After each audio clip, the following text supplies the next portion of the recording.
Hello, and welcome to another video from 3.5 Archive. Today, for D&D 3.5 Prestige Class Review number 76, we're going to be looking at the Darkwood Stalker from the Complete Warrior Sourcebook. Darkwood Stalkers are elves that fully embrace their race's enmity with orcs, and they train as elite orc hunters, and pretty much all of their combat training is focused around how best to kill orcs, track them, hunt them down, sneak up on them, spot them before they're ambushed themselves, and so on. And Darkwood Stalkers tend to be elf or half-elf rangers or rogues, although sometimes there are barbarians that follow this path as well, according to the book. Fighters and paladins don't make very good Darkwood Stalkers unless they get at least one level in ranger, although they don't technically have to, as we'll see. So to become a Darkwood Stalker, you have to be an elf or half-elf. You need a base attack bonus of +5, and you need 5 ranks in Hide, Listen, Move Silently, Spot, and Survival. You're also going to need to be able to speak Orcish, and have the feats Dodge and Track. So for a Ranger character, this Prestige class is going to be very easy to get into. The skill requirements are skills that you're going to take anyway, so as long as you don't have less than an 8 intelligence, you can qualify for this Prestige class no problem. If you do have an average or low intelligence, though, you will need to probably sink a couple skill points into Speak Language Orc, just so you can speak Orcish, but if you have even 1 point of intelligence bonus, then that won't be a problem. And requiring the dodge feat isn't the greatest thing in the world. I mean, you'll get track automatically, but it's not that much of an ask. This Prestige class's features are lightly restrictive, given that you almost certainly want to go into this as a ranger, because going into this as a ranger and having orc as your favorite enemy will let you stack it with the features you're going to get from this Prestige class, which, maybe not a surprise, is more favorite enemy against orcs, and you're going to be able to do some truly tremendous damage against your orcish foes. Now, of course, before we go into this Prestige class, obviously, since this one is focused on fighting orcs, we're going to evaluate it as though you're in a campaign that's going to heavily feature such a thing.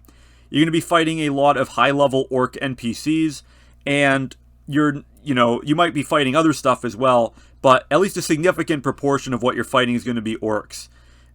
Ranger favorite enemy class feature is always considered to be bad unless you pick something like undead or something else that you're almost certain to encounter in any campaign, because, again, it's very situational to a specific class of monster, and if you don't run into that class of monster, then it's totally useless.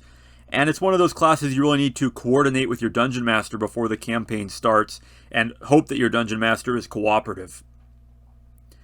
So let's take a look at Darkwood Stalker from that point of view. You're going to get a D8 hit die, you're going to get a full base attack bonus, and you're going to get a good fortitude and reflex save. So it's going to be the same stats as a ranger. The only difference is you're going to get 4 plus intelligence modifier skill points per level instead of 6. So a little bit of downgrade in the skill points, but you'll still be able to keep up with the important ones. So at level 1, you're going to get the Ancient Foe feature. And this is going to be a lot like Favorite Enemy, but it is a little bit different. You are going to get the +2 on skills against orcs and a +2 bonus on weapon damage rolls. But if you do combine this with a ranged weapon, then it only works within 30 feet. It's a little bit similar to sneak attack in that department, and it also doesn't apply to creatures that are immune to critical hits. So if you somehow run into orcs that are immune to critical hits, then this isn't going to work because it is considered to be precision damage. And it, of course, stacks with the favorite enemy bonus that you get with ranger levels against orcs, assuming that you took that as one of your favorite enemies. And this feature is going to advance throughout the Prestige class. It's going to increase to +4 at level 4, +6 at level 7, and +8 at level 10. So if you become a 15th level character, and you took 5 levels in Ranger and picked Orc for your 2 Ranger favorite enemies, and fully advanced to the Prestige class, then you're going to be dealing +12 damage with each attack you make against Orcs. And at high levels, if you get the initiative and you have a ranged weapon, and I guess you're within 60 feet, then you'll probably be able to wipe out most orc characters that you run into, possibly in a single round. Admittedly, ranged damage isn't as good as melee, but you don't want to get into melee combat with an orc as an elf. First of all, you have a constitution penalty, And second of all, orcs have a strength bonus, making them better at hitting and dealing out really punishing power attacks. At level 2, you're going to get Uncanny Dodge. This is a little bit odd to include. Uncanny Dodge lets you keep your dex to your armor class if you are caught flat-footed. And if you already have Uncanny Dodge, then you get Improved Uncanny Dodge instead, which is very situational. It prevents you from being flanked except by someone with 4 more levels of Rogue than you have of the class you get the Uncanny Dodge from. It's sort of a weird feature. It's nice to have, but really they could have thought of something better for level 2. At level 3, you're going to get Sneak Attack 1d6. Works the same way as a Rogue Sneak Attack does. For a prestige class called the Darkwood Stalker, this is good, and it does remind one how it would have been sort of nice if Rangers got some sort of sneak attack themselves in 3.5, but that's a topic for another time. At level 4, you're going to get Ancient Foe +4, and you're going to get Dark Vision out to 30 feet. The idea here is that Darkwood Stalkers trained and basically acclimated their eyes to the darkness to the point that they could eventually see in the dark out to 30 feet, which will let you see far enough to use your Ancient Foe ability with a bow shot, but not a whole lot else. And while it is good to have this in a dungeon, it's better than having to light a torch or something like that.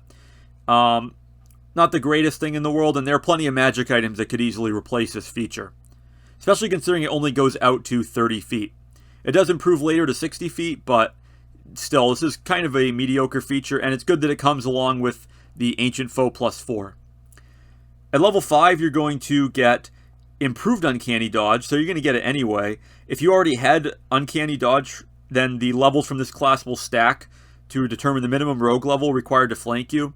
I guess if you're going up against a lot of orc rogues, then this will be nice, but as is, it really doesn't seem to fit the prestige class at all, and one has to question why this feature was thrown in. At level 6, you get +2d6 sneak attack instead of +1d6. At level 7, your Ancient Foe is going to go up to +6, and your Dark Vision is going to improve to 60 feet, which is nice. It would have been nice if it started at 60 and went up to 90. Maybe that would be upstaging the dwarves and orcs in your party, but for a prestige class that you specifically went into that trains for this sort of thing, and for the fact that elves can see half again as far in low light conditions, then it sort of makes sense that their dark vision would be a little bit better too. Especially considering that apparently elves inherited particularly good dark vision, given that drow elves exist and have dark vision out to 120 feet. At level 8, you're going to get Dodge Critical. This is a feature that should have come earlier, arguably at level 2. It is a good feature, but it comes at a point where, by this time, if you've been fighting in melee as an elf for this long, you've probably already been killed by an orc's falchion blow. And that is specifically mentioned here, as falchions have an 18 to 20 critical range, and orcs do tend to fight with them. They are listed as their default weapon in the monster manual, so it does make sense that the prestige class would get some ability to negate critical hits. Once a day, when you're hit by a crit, you can make a reflex saving throw DC 20 plus the enhancement bonus of the weapon, if any, to turn a critical hit on you into a normal hit. You can't be flat-footed against it, and you have to declare your attempt to reduce the effect before you make the reflex save. So it's one attempt, you use it up, and possibly, you do have a really good reflex save, considering you get it from Ranger and from this class. It's a nice feature, but again, you should have gotten it much earlier for it to have more of an effect on your character's career. By this point, you're going to be 13th level, and again, if you've been fighting in melee this long, odds are you've already been finished off by either a Falchion crit or a Great Axe crit, which would be even worse, especially given how much orcs are likely to power attack. At level 9, you're going to get Sneak Attack plus 3d6, and then at level 10, your Ancient Foe reaches its final value of plus 8, and you get a Death Attack. Now, this Death Attack is based off of your Wisdom modifier and your Darkwood Stalker class level for the save DC. So it's going to be a DC of 20 plus your Wisdom modifier, or die. And of course, you have to do the normal thing like assassins do, studying a particular creature for 3 rounds. Although with this Death Attack, of course, it has to be an orc. If you're studying an orc for 3 rounds, orcs tend to have pretty good fortitude saves, and odds are they're going to make this one. It's nice to be able to stack this onto your sneak attack and have a potential to kill them, but it would be nice if there was something else for this prestige class. It's kind of a lackluster feature, given that assassins get this as a level 1 feature. They start out with this, and you're going through 10 levels in order to get something an assassin gets at level 1. At least at level 6, a first level assassin character has a decent chance of a monster failing its fortitude save, but even if you have maybe an 18 wisdom, a DC 24 fortitude save is just not that good for a lot of orcs, especially if you're going up against a raging orc barbarian. If you're fighting one of even 10th level, they're probably going to have a fortitude save bonus of, plus 12, plus 14. They're going to have a very good chance to make this save. And, well, admittedly, they won't be raging when you do a death attack against them, most likely, unless you're watching a battle from afar. Even so, this feature, it's not that good like death attack. It is a little bit better since it's only going to be used against orcs that don't have insane racial hit dice to give them a really high fortitude save relative to their challenge rating. But even so, a little bit of a disappointing finish to a prestige class that is otherwise very strong. The Ancient Foe feature is great. The Dark Vision ability is a little bit strange. I mean, flavorfully it makes sense. It's really not an issue. The Uncanny Dodge is really what holds the prestige class back. It just doesn't really fit. Orcs aren't that well known for being stealthy or for having a lot of rogues among their numbers, so getting that dodge critical feature earlier on, and maybe giving you something that would let you negate a power attack, which is a feat in Complete Warriors somewhere, allows you to negate a power attack against you, or being able to just dodge that extra damage would be amazing. A lot of Dungeon Masters don't use power attack, but a lot of later monsters stat blocks, including the various orc NPCs in Monster Manual 4, have power attack figured right into their stat blocks. So being able to dodge that extra damage, while it might make a little bit more work for your DM figuring that out, especially with pre-generated stat blocks, it would add a lot to the class. I mean, it is said that they focus on countering the tactics of orcs, and power attack is probably one of the orcs' main tactics in battle, if you can call it that. Other than that, charging into melee, I mean, some kind of ability to respond to a charge, or something like that would be nice as well. Really, the biggest issue with the Darkwood Stalker is going to be survivability. If we look at the example character given, he's got 59 hit points at level 13. He's got a constitution of 11. That's a real problem. You're probably not going to survive more than one round of melee with an orc doing that, especially when he only has a 23 armor class. That'll be enough to maybe have the orc's last attack in its iteratives miss, but if he's fighting an orc barbarian of equal level, he's just going to get destroyed. And that's without even getting into silly, cheesy builds like charging builds and the like. Even without power attack involved, this can be a real issue. I mean, even just a 4th level orc barbarian from the Monster Manual 4 is going to be hitting for something like a d12 plus 13 or 14 damage.